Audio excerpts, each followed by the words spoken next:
Amid growing frustration with Israeli Prime Minister Benjamin Netanyahu, the Biden White House is now exploring some way of forcing Netanyahu out or crumbling his coalition. This is super interesting, not only because of the facts of the situation, but also because some of the people that like the idea normally oppose this sort of American intervention when it comes to leaders abroad. And we're going to talk about all of it. The Times of Israel has an article, which we will link to, White House exploring how to force Netanyahu out, according to a report.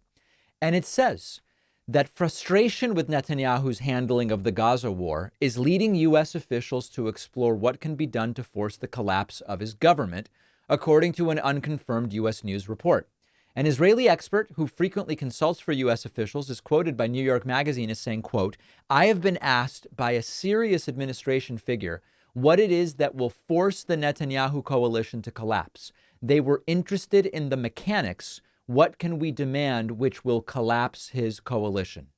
This is based on the underlying report here in New York Magazine's Intelligencer. The Biden plan to ditch Netanyahu. The come to Jesus moment is already here, according to Israeli and U.S. sources. Much of what this relates to is that Benjamin Netanyahu seems determined, one could say, to ignore the warnings and limitations that the Biden White House is attempting to impose on Israeli military action in Gaza, and to blow through them and to do whatever the hell he wants. Now, I have a couple of different views to present to you on this. And I do think it's important that we be very honest about the double standards that many of us, including many of you, hold. There is a longstanding principle that many on the so-called progressive left will hold, which is that we are against American intervention and influence when it comes to the leaders of foreign countries. Now, usually the way it goes is individuals who are part of the revolutionary left, as we call it, criticizing American involvement in Central and South America, Nicaragua, Bolivia, Venezuela, and other places. And I agree with the criticism. And generally speaking, the criticism is, the U.S. and the CIA have its tentacles, and they will say, we're going to try to get this leader out. We'll put in this other leader. Often the preferences are individuals that are to the right of the leader that is already there. And so much has gone wrong with that approach in foreign policy by the United States over the last many decades. And I think a criticism of it is important when it is what is going on. Now, where that criticism sometimes goes too far is that some in the revolutionary left will say that any opposition group in Central or South America or in other parts of the world is American-controlled opposition. It's a psyop. It's a whatever. Okay, it's not always the case.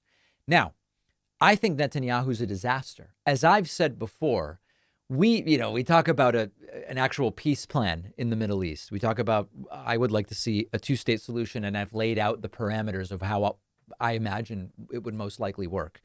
We can't even, the conversation about a peace plan is dead right now. The idea that in the midst of what's happening with Benjamin Netanyahu at the helm and with Hamas at the helm in Gaza, we are going to get a peace plan. It's laughable.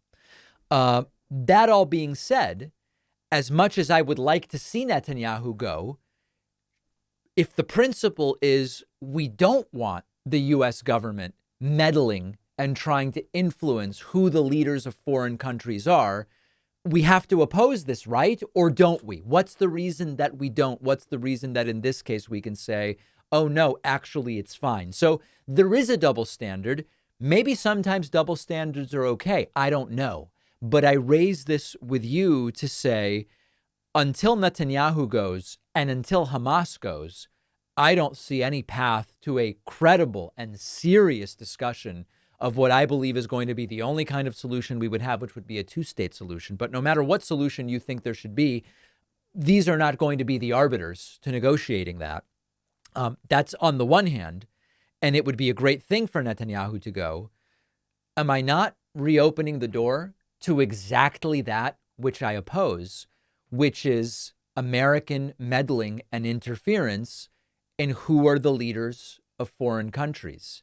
And for all of the critiques about puppet governments and psyops and controlled opposition and staged opposition, it seems that we have to consider that here as well. So I want to hear from those folks in the audience who normally take the side of we need to oppose any such opposition or involvement, rather, by the American government. Let me know your thoughts.